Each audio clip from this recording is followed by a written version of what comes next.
É, galera tricolor, é amanhã, hein? Amanhã o Fluminense entra em campo contra o Cerro Porteño pela Libertadores.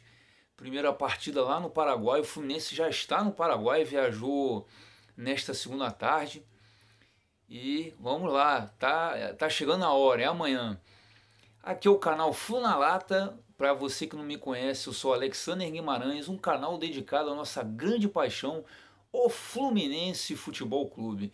Se você gostar desse vídeo, clica aí, dá um likezinho, compartilhe com os amigos e se você não for inscrito, se inscreva que o Flu na Lata agradece. Bem, galera, muitas notícias nesse Flu na Lata, nessa edição. Vou até, obviamente, falar um pouquinho da vitória do Fluminense, o time alternativo do Fluminense contra o Sport no sábado. O Fluminense derrotou o Sport Recife lá na Ilha do Retiro por 2-1 de virada, né? Dois gols do Luca, né? Eu acho que o tricolor mais otimista não imaginava que o Luca ia decidir pra gente marcando dois gols, né?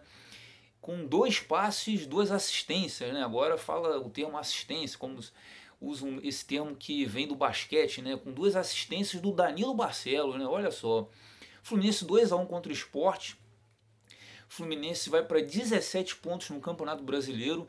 Terminou a rodada, ele estava em 11º, terminou a rodada na sétima colocação, deu uma subidinha boa, né?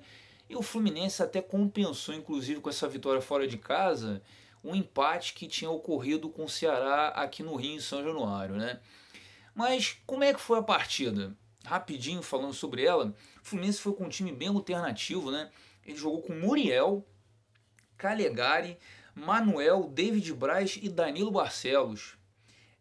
O Wellington Martinelli, que não jogaria mesmo contra o Cerro Porteño, Nenê. Na frente, Casares, Ganso de falso 9 e Luiz Henrique. O Fluminense começou com duas grandes chances no início da partida. Nenê teve uma grande chance logo aos 4 minutos. O goleiro Maílson do Sport defendeu. Num cruzamento do Danilo Barcelos aos 6 minutos, o Luiz Henrique deu uma cabeçada forte. O goleiro Maílson defendeu. Aí o Fluminense entrou naquele ritmo, né, mais de com Ganso, Casares, Nenê, são jogadores talentosos de habilidade, mas são mais lentos, né? O Fluminense entrou na lentidão, o Sport, mesmo sendo um time meio desorganizado, pelo menos nesse início do campeonato tem sido assim. O Sport criou duas oportunidades, uma com o André e outra com o Trellis, que o Muriel foi muito bem, defendeu. Teve uma jogada do Luiz Henrique aos 35 minutos que ele dá um chute de fora da área, o Fluminense quase marca ali, mas aos 39 minutos o David Braz faz um pênalti bobo, né? Ele ergue o braço, acaba dando um pênalti pro Sport, o André bate, o Muriel ainda pula no lado certo, mas não alcança 1-0 Sport. No intervalo, o Luca entra no lugar do Nenê e o Fluminense, mesmo o Luca não sendo um jogador de grande qualidade técnica, é um jogador que se movimenta bastante, né? E o Fluminense, a partir dos 19 minutos, começou a explorar o lado direito do Sport, da defesa do Sport. O Danilo Barcelos fez um cruzamento, o goleiro Maílson tira mal e o Luca quase de cabeça faz o gol. E numa outra situação, aos 21 minutos, o Danilo Barcelos, um espaço imenso na lateral esquerda para ele faz um cruzamento, ele cruza rasteiro, o Luca chega também até com uma certa liberdade, empata a partida para o Fluminense aos 21 minutos. Até o VAR esteve inoperante, né? O VAR não pôde ver se o Luca estava impedido ou não, estava inoperante.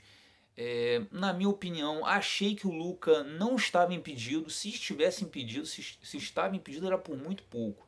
Mas o VAR estava inoperante e a regra diz que nessa situação vale a decisão da arbitragem, né? Lá do campo, né? E aí, confirmado o gol do Fluminense 1-1. Depois o Matheus Martins entra no lugar do Casares e logo faz uma grande jogada. Aos 25 minutos ele dá um chute que o Maílson defende, um belo chute. E na segunda jogada do Matheus Martins tem um escanteio que o Danilo Barcelos cruza e o Luca cabeceia e manda para o fundo do gol. Parecia o Fred cabeceando. Ele cabeceia, a bola dá uma quicadinha e entra para o fundo do gol. 2-1 Fluminense de virada, dois gols do Luca, né? A partir daí, o João Neto, que entra no Luiz Henrique, no lugar do Luiz Henrique, após uma jogada pela direita do Calegari, o João Neto faz um trabalho de pivô, cruza, toca para o Martinelli, que chega a bater nos 31 minutos, e o Maílson teve que se virar para se defender, quase o Fluminense faz o terceiro gol.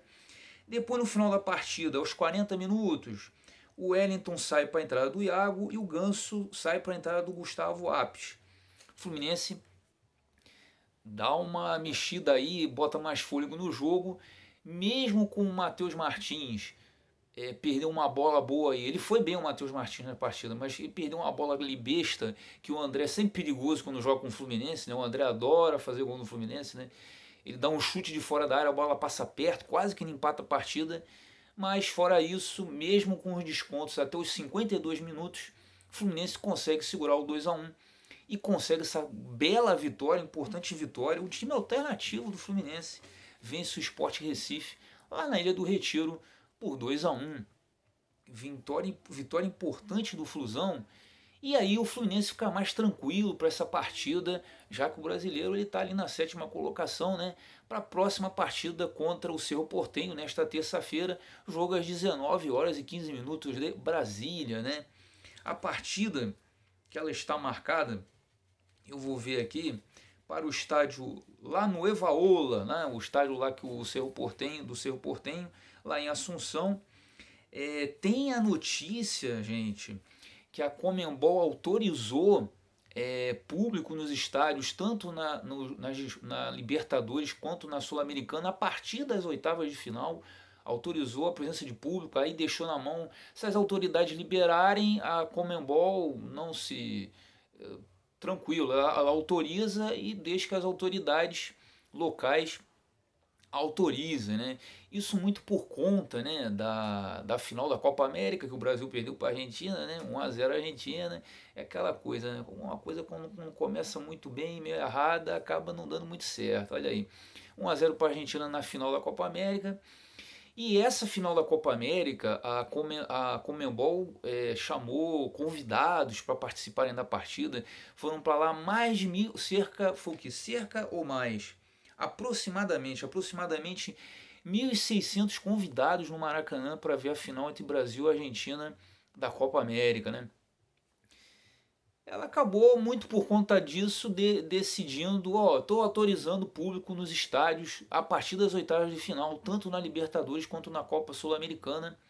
E o Cerro Porteño está correndo atrás para ver se libera a torcida lá para o jogo com o Fluminense agora, lá em Assunção, né?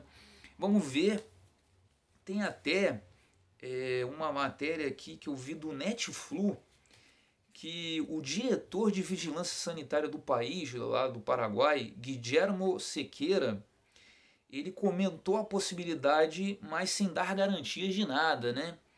Ele até abre aspas, a palavras do Guillermo Sequeira, diretor de vigilância sanitária lá do Paraguai, né? Estamos tentando dar um critério científico para essa decisão.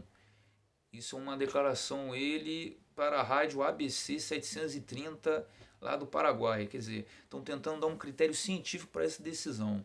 Mas depois, vendo a matéria do Netflu, ele chega a afirmar que o país ainda está no vermelho, né, em relação ao Covid. Apesar do otimismo todo, ele explica com o avanço da vacinação e a diminuição de casos, o país ainda está no vermelho, então pode ser que não tenha público na partida contra o Fluminense, né? Mas o Cerro Porteño está atrás aí, correndo atrás para que tenha público para essa partida, né? E o Fluminense, ele embarcou, conforme o GE, o Globo Esporte, né? O portal Globo Esporte, embarcaram com a delegação do Fluminense. Fred, pois é, o Abel, que o Fluminense estava correndo atrás para ele melhorar nas dores do calcanhar, né? E o John Kennedy, que conforme a informação também do Netflu, o pessoal do Fluminense já falou que é por conta do Roger Machado. Ele já tem condições de atuar 90 minutos o John Kennedy. O John Kennedy já, graças a Deus, pelo vídeo, se recuperou da Covid-19, que ele, como eu já falei em outros vídeos, a coisa foi complicada para ele, né? O Abel Hernandes seguiu também, ele estava em tratamento do calcanhar direito. E o Fred vai fazer uma avaliação no vestiário. No vestiário vão ver se o Fred realmente tem condições ou não de jogar. Se tiver condições, pelo jeito, o Dom Fredão estará em campo. É isso aí, minha gente. O Fluminense levou 27 atletas, né? O Bobadilha ainda está em tratamento da panturrilha direita, né? O Fluminense levou 27 atletas, só poderão estar relacionados 23. E aí, vamos ver quem estará apto para jogar aí. Entre eles, pode ser que o Dom Fredão esteja em campo. O Martinelli a gente sabe que não, porque ele foi suspenso pelo cartão amarelo. Aí joga o André e o Nino está já com a seleção olímpica, né? Aí jogará o Manuel ao lado do Lucas Claro na zaga do Flusão, né? Bom, deixa eu ver, é tanta informação, gente, mais informações. Outra informação legal aqui para vocês, o Wallace, o volante Wallace, né, deve ser incorporado aos profissionais, o que fazem muito bem, né? O Fluminense interessado na contratação do meio-campista Fabian Angel, que é uma revelação do Junior Barranquilla, meio volante colombiano Fabian Angel, revelação do Junior Barranquilla, ele pertence ao sub-20 lá do time colombiano. E o Fluminense está de olho nele. Isso também é informação do Netflu. E o Netflu apurou a partir da informação do jornalista Pipe Sierra. Eu acho que é assim que se fala. Da Win Sport da Colômbia, a informação de que o Fluminense está interessado nesse jogador. Parece que é uma joia, uma das grandes revelações do time do Junior Barranquilla. O Fluminense está de olho aí, né? Um reforço que não vai reforçar o Fluminense para as oitavas, né? Acabaram as inscrições para as oitavas, mas se vier, de repente, ele vai reforçar para as quartas de final, caso o Fluminense passe pelo time paraguaio, pelo seu Portenho, né? Bom, uma outra informação importante aqui, que tanto o Fluminense quanto o Flamengo, a Conmebol, além da troca do gramado, a Conmebol custeou a troca do gramado, pelo menos isso, né? Para ela poder estar com o Maracanã à sua disposição para a final da Copa América, né? A dupla Fla-Flu teve que usar outros estádios para jogar, ficou na mão da Conmebol. Conmebol custeou a troca do gramado do Maracanã e ainda pagou a dupla Fla-Flu 1.200.000 reais. Pela matéria, se não me engano, a matéria do All Sport, não foi 1.200.000 para cada um. Pelo que eu entendi, vão dividir esse 1.200.000, né? Mas pelo menos já ganhou um bacuri aí, né? Uma graninha aí, né? Bom, deixa eu ver mais alguma coisa aqui. Mais informações. Bom, informações. Informação da garotada. O Sub-20, felizmente, perdeu para o Sport no sábado. Mas a gente sabe que essa garotada do Sub-20 é boa. Vai conseguir se recuperar se Deus quiser, né? As meninas pelo Campeonato Brasileiro Sub-18 venceram o Cuiabá por 4-0 no sábado. E nesta segunda-feira, 8 da manhã, caramba, tiveram que acordar cedo. Mas mesmo acordando cedo, as meninas venceram o Cuiabá de novo, de virada por 3-1. E as meninas estão aí bem no Campeonato Brasileiro Feminino Sub-18. Parabéns a elas que na quarta-feira elas entram em campo às 3h30 da tarde contra o Minas Brasília. Vamos ver se elas conseguem mais uma vitória aí pra gente ficar colado no Flamengo e de repente conseguir ficar em primeiro e não ficar dependendo dos outros grupos para passar para as quartas de final, não é mesmo? Bom, e a outra informação ainda da garotada, Sub-17, está marcada a partida entre Fluminense e São Paulo. O Fluminense perdeu de 4-1 a primeira partida lá em São Paulo, eu já tinha falado no outro vídeo, né? Vai ter que se virar agora para devolver essa goleada. Partida marcada Fluminense São Paulo pelo Brasileirão Sub-17, segundo o portal Netflu, no estádio Julite Coutinho e Edson Passos. O Sport TV transmite, né? A partida será realizada na quinta-feira às 9h30 da noite, né? O Julite Coutinho tem uma boa iluminação.